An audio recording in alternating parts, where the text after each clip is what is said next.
Welcome to com26v.com Conference of the Movements. Today is the Blockchain Revolution Conference we're talking about, and we have with us Matt McKibbins, Sherry Lewis, one of the three peacemakers, uh, met Matt at the with Brock Pierce at the Brock Pierce's presidential candidate campaign. Um, and we are the three peacemakers. My name is David Cam. Uh, then there's Sherry Lewis and Mesfin Zaid. Matt, would you like to tell us who you are, and then after we can get down to a small interview? Sure, that'd be great. Thank you so much for having me on. My name is Matt McKibbin. I've been involved in the blockchain cryptocurrency space since 2013, when I just became so enamored with the ability for positive impact and to kind of open source our money systems and create our own self-sovereign money and governance systems from this. I started running the Washington, DC Bitcoin and blockchain meetup. I got to team up with Brock Pierce and work on a conference called Decentralize or D10E. We had 25 conferences in 20 different countries all over the world, the largest blockchain conference that's existed. And we talked about the sharing economy and the future of work. And sorry, give me 1 second. Was getting a phone call.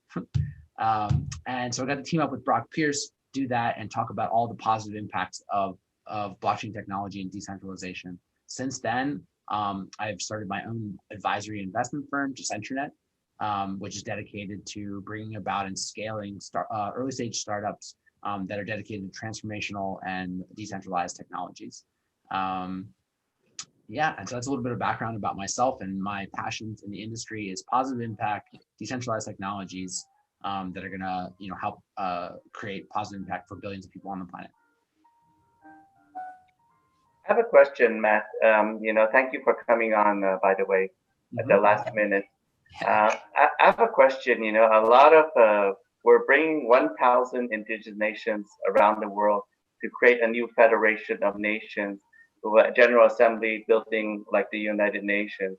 Will represent 370 million to 600 million indigenous people worldwide, the same population as the United States or the European Union. And they're looking for we're building our own currency for that, to support that, because as a sovereign federation of nations like the United Nations, we have the power to issue our own passport licenses and money systems. Um, what would you say to, because there's a lot of indigenous people watching this, how would you say to how would you tell them that the positive benefits of having their own financial system that is decentralized and sovereign? Yeah, I think that that's a really interesting concept. So, cryptocurrencies and blockchains and distributed ledgers allow for people to create self-sovereign money, to be able to create money that reflects their values, and it help as their network grows, or as they have a large network, you can allow that network to grow and for more people to join quickly if you agree with those types of ideals. So I think that that's um, a perfect type of financial institution or financial network to have underneath all of these federated nations. One project that I think is really interesting. So there's like the money aspect where you could have your own currency amongst all of these people around the world that's borderless. You could also have the land registration and the ability to gain value from the land or distribute value that that the land is, if your stewardship of that land is earning the people that are registered there.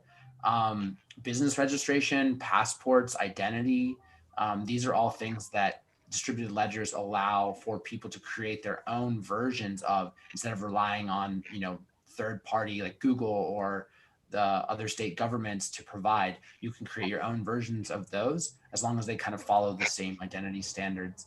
Um, there's one project that I'd like to mention, I think that is in this line. It's called the eTribe. And eTribe is a project here in the United States working with the Catawba tribe, I think in North Carolina, and it allows for to create an e-residency program within their jurisdiction. So like eEstonia has the ability for you to become an electronic resident of Estonia and register there. This allows for people to become an e-registered a member of that jurisdiction, and there's the ability to kind of change different types of regulations that would normally not be able to be changed in the United States. Also, business registration, and it provides that type of value for tribes that kind of come out. It's very early, very new. It hasn't had a lot of PR on it, but I'm really excited about it in that sense. I think it's a good application of the technology. How about a try? So since we're the Federation of Nations, really decentralized. It's actually a decentralized country, right? The nation, right? Because it's all over the world, but the tribe is connected to technology, so it's perfect match for blockchain. Is because one of the important aspects of tribal sovereignty is also once you have identity is voting rights, because having the tribe the right to vote directly on issues. Can you explain if that's an important issue? Yeah, so this is something that's very close to our minds here with the whole election going on in the United States and a lot of the controversy there. So blockchain voting, or the ability to do e-voting and be able to record it on a distributed accounting ledger that everyone can write to, but no one can go back and erase. You can also anonymize that type of voting, so you can have transparency, but you can have anonymity for, so you don't know who voted for what, but you know that all of the votes were counted. You can also experiment with different types of, say, direct democracy or representative democracy, or a new form called liquid democracy, where you could, in any form, cede some sort of responsibility for other people to vote for you on certain issues. Let's say you weren't an expert on nuclear safety, and you said, okay, I want to cede my ability to vote on this issue to a nuclear safety group that really understood. So people could easily kind of cede that ability to vote on something serious like that, or a financial regulation. So the experimentation with this type of blockchain voting will be amazing for people to know that their votes are counted, to know that they haven't been messed with, to know that what the amount of people that are voting, the voting participation, in a much better way than say the polls, which can be very inaccurate. And it seems kind of ridiculous in the year 2020 that we're counting votes by hand with pieces of paper, when we have all of this modern technology that can help us do that. So actually the new Federation of Nations is called Free Nations that we're putting together. The long name is Free Nations United to Heal Our Mother Earth, abbreviation of Free Nations. One interesting thing is that our model is actually liquid democracy for that model that we're using for the tribes. But it's a beginning, right? If they don't like it, they can always vote to change it. So it's a start, right, to experimenting with something different. What do you think about that?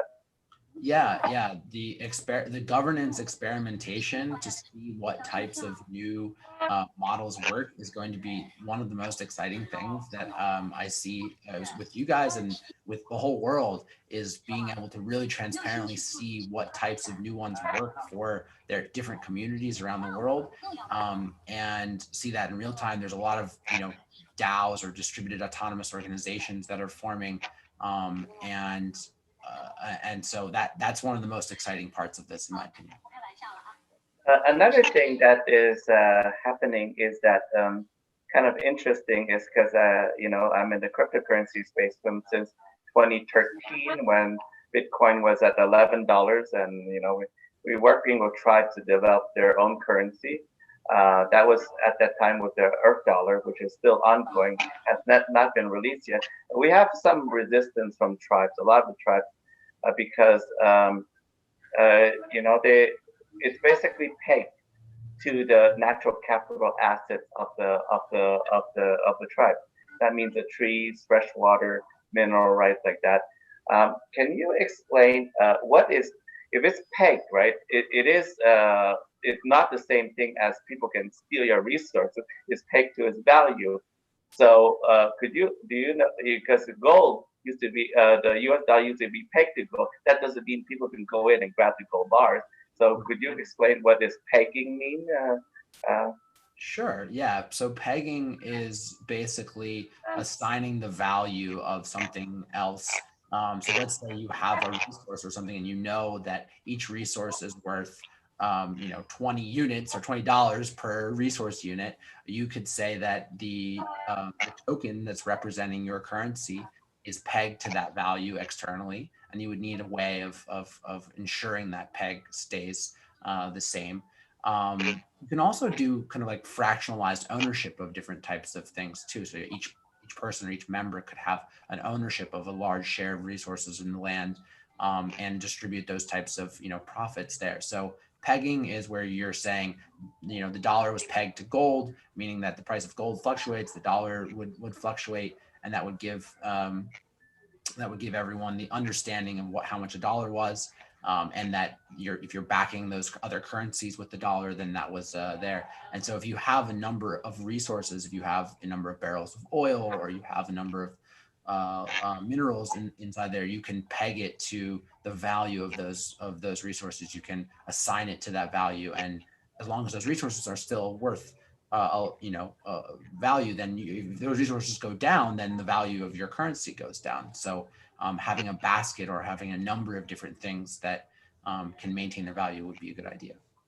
Our new Federation of Nations that we're creating has their own currency that is pegged to the value of natural capital assets like trees, fresh water, mineral rights, carbon credits, and so on. Once it's pegged, let's say, example, to a lake, right, that is polluted. Let's say it has a very low water quality index, has very little value. But if actually the community cleans up that lake, it becomes a tremendous asset value that is pegged to the currency. The same thing for trees. The tree has a million trees in that area because most of them clear cut. If you plant another million trees, it becomes double the value. So actually, it's a restorative currency because now you have an incentive to clean up the lakes, the rivers, and to plant more trees. And also it's linked also to different values like health and happiness. So as long as health and happiness increases, everybody gets more wealthy. But do you think that is too esoteric for people?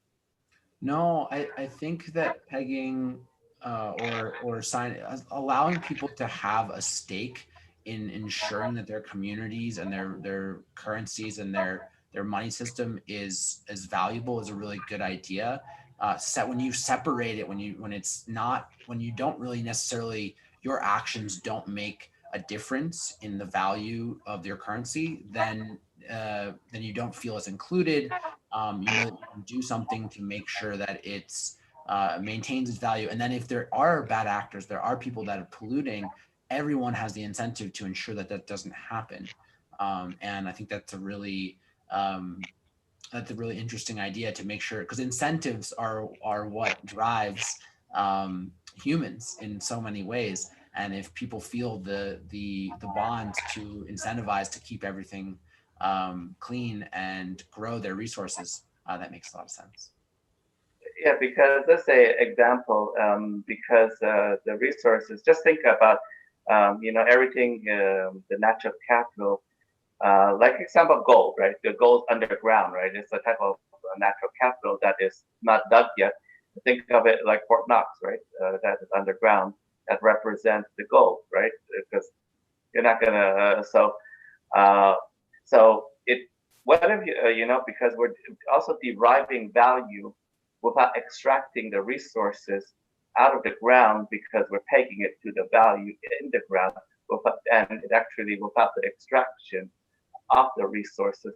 How powerful can that be? Because it is no longer extractive economy, but more it's restorative economy, because now we're using it to protect the earth and the water, the air, like that. How, what's your opinion on that? Yeah, so it's difficult to for the gold and the minerals underneath. The value is a certain amount while it's there, but that's kind of only I would assume if the utility becomes useful for the rest of the world. On the other hand, if you have a regenerative if you have something that's a regenerative resource, if you're doing like carbon credits or you're doing regenerative agriculture and you're backing partially the currency there, then you can kind of grow that over time, and it's that makes more sense from a like growing the value of the currency over time versus the gold. If it's just trading back and forth and if it's never mined, then the utility outside isn't as useful. But I can see the like flipping, because if you think about it right now, what is the petrodollar? The petrodollar is essentially a token or a currency that represents extracting oil from the earth and burning it and putting more CO2 into the world. And so in this like monetary reformation going on, we have the ability to say that's no longer our value system. And our value system is now the more trees, the more carbon you sequester, the more types of regenerative agriculture, we want to assign more value to that. So taking it from an extractive world currency to a regenerative world currency, or community currencies. The more community currencies that we have that have those values, the better. And so that's why the Thousand Nations were developing the currency system based on, we're just reassigning a value to differently to, like, say, for example, the US dollar is pegged to, their value is more taxes, right? For example, if they cannot bring in more taxes, or then the value might go down, is because then they cannot pay back debts to the bank, like that. And that's a most actually. Can you explain also? I know, Matt, you're well versed in this. That everybody's debt, the money current fiat system is equivalent to everyone else's debts. Maybe you can explain that versus the asset. Yeah, so I guess talking a little bit about kind of fractionalized lending or fractionalized fiat. So when you have a bank, or you put $100 into the bank is able to kind of loan out 9 times that and create more money there. So you have fractionalized lending in that with compared to cryptocurrencies or Bitcoin or something that is a digital scarce resource. You can't create more Bitcoin or more of some of tangible asset or digitally scarce asset. In terms of regenerative, ones that you were talking about, like basing currencies off of regenerative agricultural or regenerative systems, that would, kind of, if you were not allowing fractionalized lending, then that would grow. The inflation rate of that, would grow based upon your ability to regenerate more, and it would have a slow and steady increase in the amount of resources behind it. But yes, in our current central bank printed money, much of all of the money that's kind of is created as debt instead of like being backed by a hard fixed amount of asset. A lot of the times I talk to people on the streets. The average person on the street thinks that US dollar is backed by gold. Is it backed by gold? No, it's not backed by gold. It was up until 1971 when Richard Nixon took us off the gold standard in order to pay the debts of a lot of the welfare programs in the war, the Vietnam War. Basically, France was demanding that we pay the debts in gold, and we decided to take us off the gold window, off the gold standard there. And now the dollar is based on as they say, the full faith and credit of the United States government. Uh, and You have a cynical laughter. right, it's a joke, at least to me. But um, the full faith and credit there about the power of taxes, as well as the United States ability to ensure that the petrodollar is used when transacting for oil.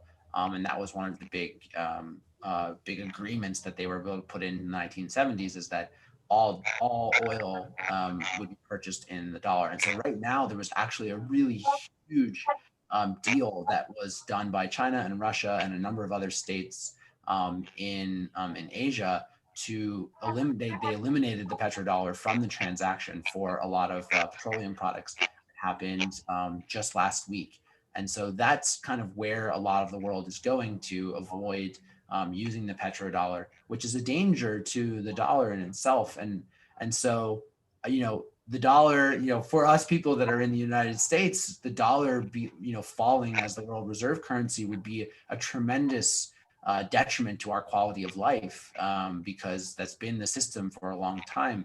That may be coming soon.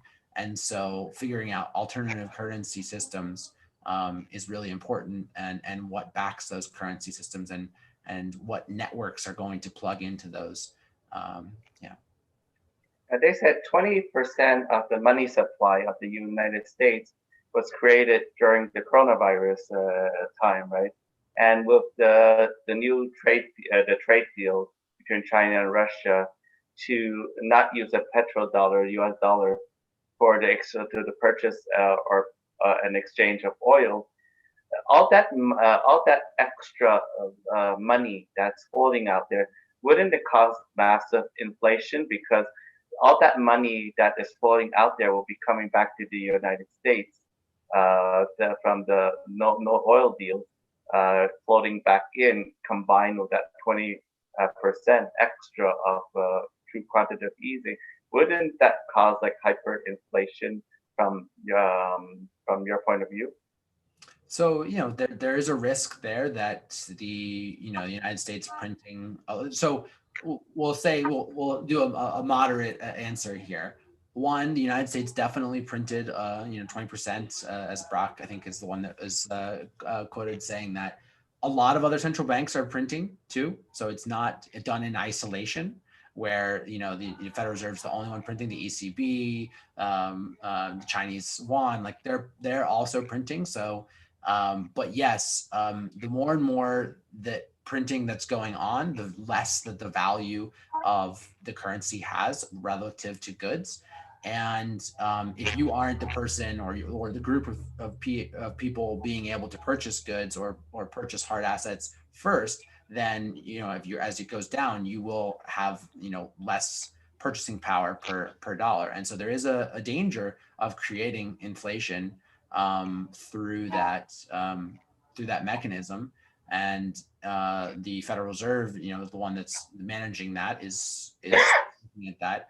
Cryptocurrencies are absolutely a hedge against that risk. Bitcoin in particular is at $18,000, I believe, today. Hey. Yeah, right. And I believe that's a reflection of the current policies, and the number of people really awakening and being aware of printing of that amount of money, because it does take a long time. I realized this, almost a decade ago. But when I talked to people about it, 7, 8 years ago, they thought I was crazy. And so now we're kind of becoming aware that this money system isn't necessarily going to be able to continue for forever. And I think the average time of a fiat currency, of a world reserve currency, is about 50 years. And I think we're right around that timetable if we look at the if you look at the Bretton Woods in 1945, but if you look at the taking off the gold standard in 1971, we are around that time period where it typically shifts over human history, and it is debasing the currency. So like I said, I view it as a monetary reformation, where we're like, just like in the religious reformation, we had the open sourcing and the forking of the institution of Christianity. where we translated it from Latin to German. Everyone could read it. We had the printing press. Everyone could kind of create their own Protestant version of Christianity. Right now, we're open sourcing the institution of money, and everyone's able to create their own version. We don't know what's going to win. We don't know what's going to be the most popular. And the central banks are still going to exist. The Catholic Church still exists. So, but we just don't have to use them, right? What, And what, would you use currency if Kanye West created his own currency? he's a very popular person, so it may end up being the Yi coin might be very popular amongst the world. Money systems are networks, and so the more people that you can get to join your network, the greater the value in that sense. And now they're interoperable networks through distributed ledgers. So community currencies are absolutely a massive thing. Bancor is a really powerful protocol for creating those types of community currencies that are interoperable. And so I think we're going to see so many different kinds, and the people that do the best type of monetary policy and community building are the ones that are going to win. So indigenous nations that coming together, creating their own basically community currency using blockchain technology for that. And it is an interesting thing for indigenous tribes to be able to create their own currency. Of course, we just had an interview with Mazacoin, had their own currency since 2013, the Lakota.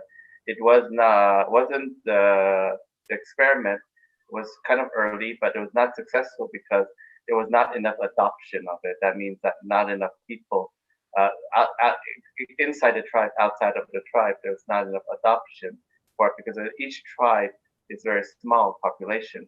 But so they have to create that network effect. You always totally correct when you were saying that currency is the number of users and the networks that's connected to it. But when you're actually doing isolation, it doesn't work, right?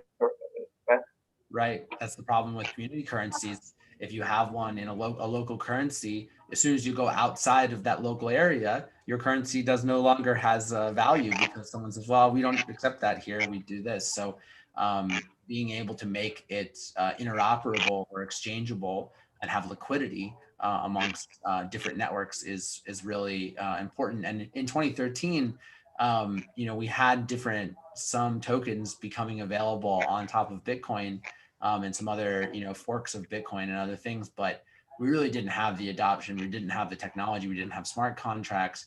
We didn't have it was just a tiny market. It's still a tiny market. If you look at it compared to the rest of the currencies of the world, there's trillions and trillions and trillions and trillions of dollars, and Bitcoin is only 300 billion. So, or something around that area, depending on the price of it. So we still have a long way to go for these types of currencies to be kind of the dominant. But I think more and more that central banks have to compete, and those they have to compete, and people can kind of create their own and see who jumps on. That's better for society. It's better for humanity to be able to compete in that money creation service in society. I have just a last question. A lot of indigenous tribes have casinos, and they have their own business and indigenous governments and so on, right? They're not using any cryptocurrency, which they could, right? Is that their business? How would you, if you were speaking to them now, the leader, which this video is going to, how would you talk to them, convince them to adopt it? Yeah, so I think that an application for using blockchain or distributed ledger technology could be applied to casinos. Probably make back end management of a lot of the counting of different currencies and payouts and everything automated. I don't know a lot of I don't know if there are applications that are kind of out of the box to run your casino on. I know there's online casinos in that sense, but physical in-person ones, I would imagine that you would need to contract with, a blockchain development company to kind of do that and have everything on an accounting ledger, and it would allow for the streamlined processing of transactions and payouts. And if you think about it as a network, if there's multiple different casinos, you could kind of connect them together and understand the value and the resources there. And the chips could be, there it could be an immutable accounting ledger behind it. You could still have chips if you wanted to, for the aesthetic of betting and everything like that. So yeah, I believe that that's a really good application for the accounting of casinos. That makes a lot of sense. One thing I just want for myself, my message to indigenous nations, casinos or businesses, is that there are Bitcoin users who holding $300 billion value in US dollar value in cryptocurrencies. They don't want to spend, they want to spend in your casinos and your communities and your shops, and including like example, like the Hard Rock casino, that is like owned by the Seminoles, right? Why would you, why don't you as indigenous nations bring $300 billion more into your economy? Wouldn't that make sense? Yeah, I would say that allowing for another, like said, cryptocurrencies, the people that have those can spend them in different places, and allowing that to be a payment service, even to just get the chips, makes A sense. hotel room, right? A hotel room Hotel room, or all of that. spas or Something like BitPay allows for payments online and in person, for people to pay in that currency. thank you so much for coming on at the last minute. Really appreciate it. A great conversation. Let's continue the dialogue with my partner, Sherry Lewis, one of the three peacemakers, also Mesfin Zaid. Please keep in touch with them. We want to develop this indigenous payment system and currency and banking system together. Thank you so much. All right. Thank you so much for having me. I really appreciate Thank it. you. Thanks, Gary. Thank you, everyone. Bye. Bye.